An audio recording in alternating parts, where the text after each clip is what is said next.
ఒక master development plan propose చేస్తా ఉన్నాం. అన్నవరం నుంచి జంగారెడ్డిగూడెం మధ్యాంజనేయ వెంకటేశ్వర ఆలయం వరకు లక్ష్మీ నరసింహస్వామి ఆలయం దాకా దాదాపు 28కి పైగా క్షేత్రాలని ఆధ్యాత్మిక పర్యాటక రూట్ లాగా దీన్ని చేస్తే ఆధ్యాత్మిక పర్యాటక రంగం ఎంత అభివృద్ధి అవుతుంది. భక్తులు వెళ్తారు, 10 మందికి ఉపాధి అవకాశాలు వస్తాయి, కొట్లు పెట్టుకోవచ్చు, బోల్డంత మంది టూరిజం డెవలప్ అవుతుంది, టూర్ గైడ్స్ అవసరం అవుతాయి, హోటల్స్ అవసరం అవుతాయి. అందుకని భవిష్యత్తులో మన ఉభయ గోదావరి జిల్లాలకు సంబంధించిన ఈ మాస్టర్ ప్లాన్ లో ఇదొకటి. So will make sure we will develop very strong ecological tourism zone లాగా దీన్ని డెవలప్ చేస్తాం.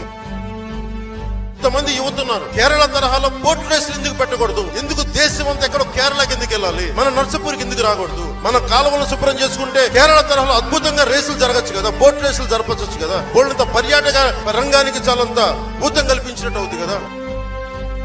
కోనసీమ రైల్వే లైన్ ని 27 కిలోమీటర్ల మిగిలిందో దాన్ని జనసేన పూర్తి చేస్తుంది. దాన్ని 3 ముఖ్యమంత్రులు, 3 శంకుస్థాపనలు, 40 సంవత్సరాల కాలం ఒక బ్రిడ్జ్ చేయలేకపోయారు. ప్రతిసారి గట్టు తెగే కొద్దీ రేపు పొద్దున మన అంతర్వేది కూడా మునిగిపోయే అవకాశాలను సముద్రం కోసేస్తా ఉంది తీర ప్రాంతాన్ని. ఈ సకినేటిపల్లి బ్రిడ్జ్ ఏదైతే ఉందో దాన్ని తీసుకొస్తాం, దాన్ని పూర్తి చేస్తాం.